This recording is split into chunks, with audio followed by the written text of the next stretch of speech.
Di ayat yang pertama saya baca tadi di awal muqaddimah, berkenaan dengan hadis yang kita sampaikan, Allah Subhanahu wa taala menyebutkan, ya ayyuhalladzina amanu taqullah, wahai orang-orang yang beriman, bertakwalah kamu kepada Allah. Wal tanzur nafsum ma qaddamat lighad, dan hendaknya setiap diri memperhatikan apa yang telah diperbuatnya untuk hari esok. Allah bahasakan, Pak, hari esok. Kalau dibahasakan hari esok menunjukkan apa itu? Begitu dekat. Kalau dalam urusan dunia, misalnya orang katakan, kapan kita berangkat? Besok. Siap-siap terus bekal-bekalnya, beli koper, beli tas. Siap-siap. Karena esok.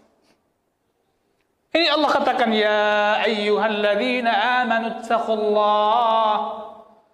Ya ayyuhalladzina amanu taqullaha wal tanzur nafsum ma qaddamat lighadin wattaqullah. Innallaha khabirum bima ta'malun. Makna hari esok tadi adalah akhirat. Allah bahasakan hari esok dengan akhirat. Akhirat dan hari esok. Wattaqullah, diulang lagi, wattaqullah. Dan bertakwalah kepada Allah Subhanahu wa taala. Sesungguhnya Allah Maha mengetahui apa yang kamu kerjakan. Surah Al-Hasyr ayat 18. Ketika diulang wattaqullah, juga mengingatkan kita bahwasanya modal kembali hari esok adalah takwa kepada Allah Subhanahu wa taala.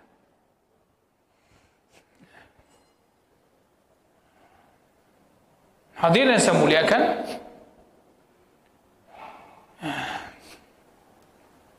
maka nanti di hari akhirat itu hari yang kita tidak bisa diterima alasan apapun. Enggak ada alasan. Ya Allah, sibuk kali saya di Allah di dunia ini. Sibuk kenapa? Saya akan bawahan. Bos saya suruh saya buat ini, sibuk, enggak sempat. Allah. Oh, kamu enggak sempat yang saya perintahkan, yang bos kamu suruh kamu sempat. Oh, mantap.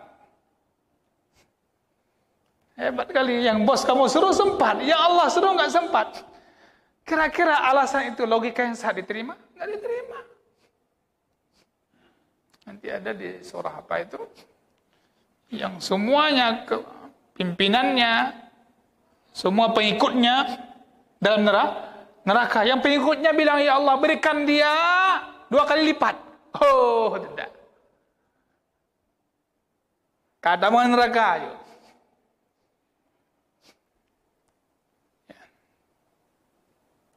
Syaitan bahkan nanti juga bilang dia, aku kan cuma ngajak. Fala talumuni walumu anfusakum. Enggak usah celah saya, kata syaitan. Celalah diri kalian sendiri. Yang syaitan. Dan syaitan ketika dunia pernah paksa. Bahkan bahasa syaitan dia cuma ngajak aja. Dirayu. Enggak pernah dia paksa. Kalau enggak buat, enggak ada syaitan. Syaitan dia. Coba lihat bahasa godaan Nabi Adam. Mana? Hah? Pajonya kekal, pajodoh. Mana pun pajoh? Syaitan, Pak. Iblis gitu. Fala talumuni walumu anfusakum. Begitu kehidupan akhirat, tidak ada yang bisa disalahkan kecuali diri sendiri. Jadi hadirin saya muliakan. Maka perlu kita ingat soal Hasyr ayat 18 tadi, wal tanzur nafsum ma qaddamat liqad. Mesti kita masing-masing perhatikan apa yang telah kita persiapkan untuk hari esok, yaitu hari akhirat. Enggak dibahasakan hari lusa, hari esok. Dan orang ketika telah mati, maka sudah masuk ke alam akhirat. Ada yang telah masuk ke alam akhirat kemarin, ada yang... Maka dikatakan kuburan itu awal manazil akhirah. Jadi alam akhirat pertama dimasuki adalah kuburan.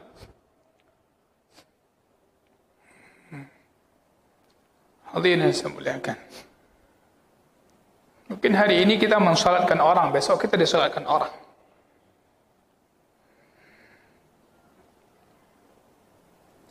Kemudian di hadis ini juga memberikan faedah yang sangat penting, dorongan kepada kita untuk senantiasa memanfaatkan waktu-waktu yang ada.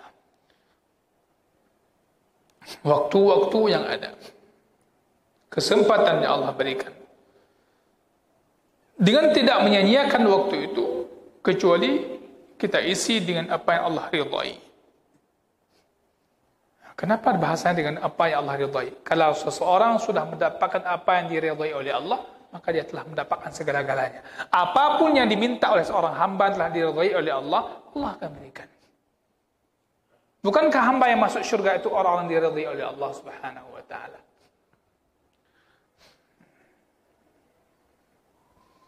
Maka ini yang membuat kita wa ayyada'al kasal.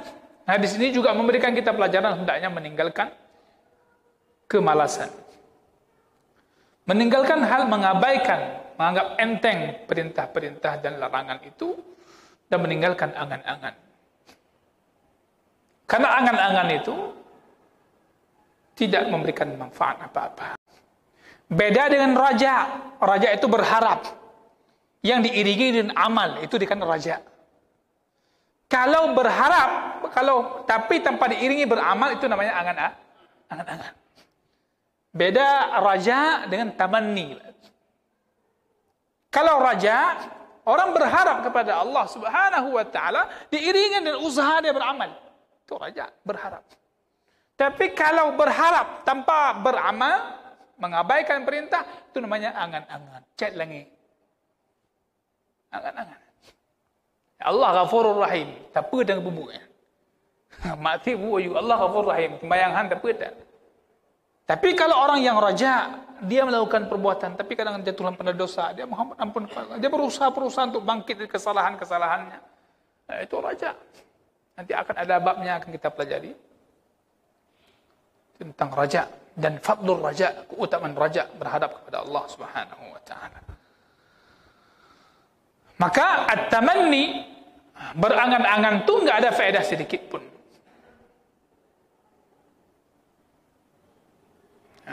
Ini sebagaimana dikatakan oleh Hasan Al-Basri rahimahullah. Jadi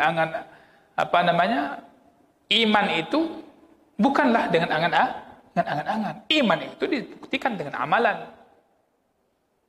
Kalau iman dengan angan-angan, gampang sekali.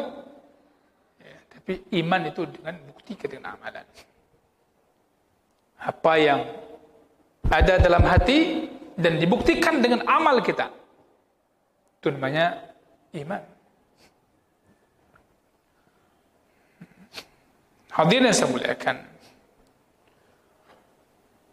maka hidup inilah mempersiapkan sesuatu terbaik untuk berjumpa dengan Allah Subhanahu wa taala. Maka banyak berdoa dan banyak mengucapkan la haula wala quwwata illa billah. Banyak berzikir la haula wala quwwata illa billah. Niscaya Allah akan berikan kekuatan ruhiyah kita dan Allah berikan kekuatan fisik kita. La haula wala quwwata illa billah. Allahumma a'inni ala dzikrika wa syukrika wa husni ibadatik. Ya Allah, bantu aku ya Allah untuk mengingatmu, senantiasa memperbagus syukur kepadamu, berbagus ibadah kepada Allah Subhanahu wa taala. Ibnu Al-Qayyim rahimahullah menyebutkan dalam Ad-Da' wa Ad-Dawa, bahkan di antara doa salafus salih ridwanullahi alaihim, bahkan ada yang mengatakan itu doa Imam Ahmad, di antaranya yang beliau sering mengucapkan, Allahumma a'izzani bi ta'atik wa la tudillani bi ma'siyatik.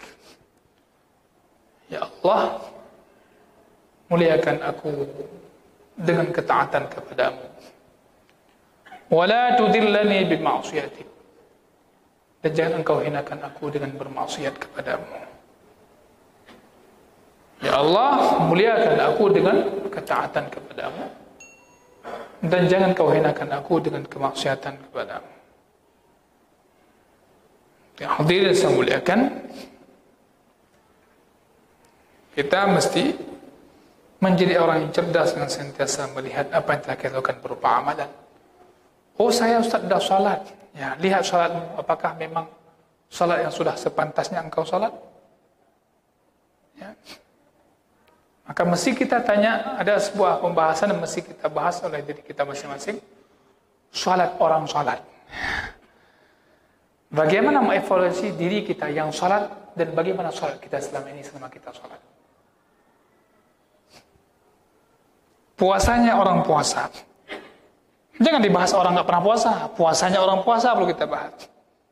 Itu evaluasi. Salatnya orang salat. Zikirnya orang berzikir. Bagaimana? Nggak cukup, saya sudah salat. Tanya lagi, bagaimana salatmu? Saya apakah dengan kita salat masih muncul perilaku kemunafikan dalam hidup kita misalnya? Itu juga penting. Kenapa? Karena orang munafik juga salat. Apakah salat kita sudah salat yang dikatakan perintahnya salat, iqamatus salat dan seterusnya. Allah musta'an. Hadirin yang saya muliakan, berikut kita langsung bacakan hadis setelahnya, yaitu punya keterkaitan dengan bab yang sama tentunya, al-muraqabah. Qala al-muallif rahimahullah an Abi Hurairah radhiyallahu anhu qala Rasulullah sallallahu alaihi wasallam min husni islamil mar'i tarkuhu ma la ya'nih. Hadithun hasanun rawahu at-Tirmidzi wa ghairuhu. Dari Abu Hurairah radhiyallahu anhu, beliau mengatakan telah bersabda Rasulullah sallallahu alaihi wasallam, di antara tanda kesempurnaan bagusnya Islam seseorang, tarkuhu ma la ya'nih. Dia meninggalkan sesuatu yang tidak ada maknanya. Ma la ya'ni, sesuatu yang tidak ada gunanya. Tanda bagusnya Islam seseorang, dia meninggalkan sesuatu yang tidak ada maknanya. Nah, kita bisa lihat bagaimana Islam kita. Sebelum kita lihat Islam di Aceh bagus atau tidak, biar gaduh pokok dada paling enggak Islam di Aceh. Lihat dulu. Kata Rasul, min husni islamil mar'i, di antara bagusnya Islam seseorang, dia meninggalkan sesuatu yang tidak berguna.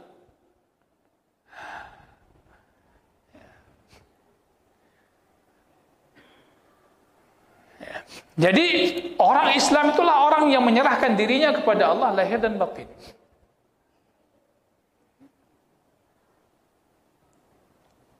Dia memperbaiki batinnya dengan cara mengevaluasi, memperbaiki akidahnya, memperbaiki keadaan hatinya di segala penyakit dan seterusnya, itu memperbaiki batinnya. Sebagaimana juga dia memperhatikan segala amal-amal lahiriahnya. Perbaiki perkataannya, ucapan hari-harinya, perbuatannya, gerak-gerik anggota tubuhnya. Karena manusia ini, jemaah semuliakan, kita yang muslim ini, keislaman kita berbeda-beda. Secara lahiriah berbeda-beda. Dan jangan pernah tertipu dengan penampilan lahiriah diri kita. Karena sesungguhnya ketahuilah, apalagi hanya di awalnya, iblis juga di awalnya beriman. Iblis awalnya juga beriman. Maka jangan tertipu dengan penampilan di awal hidup kita itu. Jangan tertipu dengan segala keadaan penampilan lahiriah kita. Maka yang usaha apa? Bagaimana kita memperbaiki sampai kehidupan akhirat kita.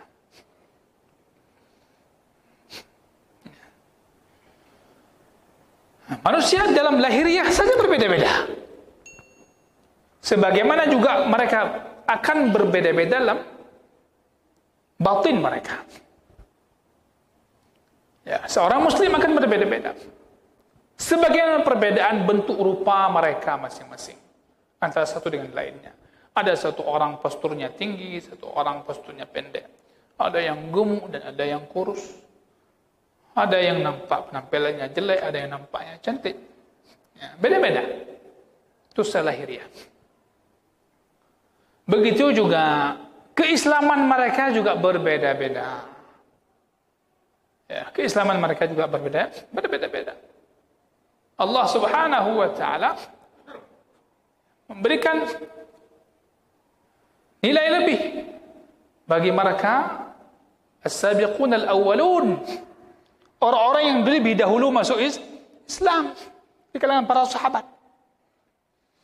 Berbeda orang masuk Islam di kalangan para sahabat di Makkah waktu itu, yang keadaan mereka ditindas, Islam mereka nggak bisa mereka nampakkan terang-terangan waktu itu, dakwah pun harus sembunyi. Tapi mereka tetap rela, ikhlas menolong dakwah Nabi Muhammad sallallahu alaihi wasallam. Tentu berbeda dan orang yang setelahnya. Berbeda, Pak. Di masa fase Makkah tidak ada kemunafikan. Tapi ketika di fase Madinah mulailah muncul orang-orang munafik. Berbeda. Rasulullah sallallahu alaihi wasallam pun menyebutkan khairul qurun qarni, thumma alladhina yalunhum, thumma alladhina yalunhum. Rasulullah memberikan generasi terbaik adalah pertama generasiku, para sahabat, kemudian para tabi'in, kemudian para atba'ut tabi'in, para tabi'at tabi'in. Ini generasi terbaik. Itu berbeda. Ya. Tidak sama orang yang infak hartanya sebelum masa penaklukan Makkah dan mereka berjihad bersama Rasul sallallahu alaihi wasallam, dan orang-orang yang berinfak setelahnya. Ya, walaupun masing-masing Allah akan berikan bagi mereka balasan syurga. Maka syurga pun tidak satu level, Pak. Tidak satu tingkatan. Memang enggak sama. Allah katakan di surah Al-Hadid misalnya, لا يستوي منكم من أنفق من قبل الفتح وقاتل أولئك أعظم درجة من الذين أنفقوا من بعد وقاتلوا وكلا وعد الله الحسنى. Masing-masing berbeda dari keislaman mereka, begitu juga akan berbeda dari tingkat bagusnya Islam mereka, makin hari makin berbeda-beda. Enggak sama. Maka orang yang paling bagus agamanya adalah orang yang meninggalkan sesuatu yang tidak berguna dan tidak dia anggap penting kecuali urusan agamanya, bukan urusan sekedar keperluan dunianya. Bahkan dia menjadikan segala urusan dunia menjadi modal dia untuk akhiratnya. Hadirin berbahagia, termasuk hal ini bagaimana kita amalkan hadis ini. Tidak ikut campur dalam urusan-urusan orang yang tidak ada kepentingannya untuk kita. Yang berbeda dengan orang hari ini, bahkan ikut campur menelisik kehormatan orang lain. Mencari-cari tahu tentang kehormatan orang lain, kemudian dia rusak kehormatan orang lain.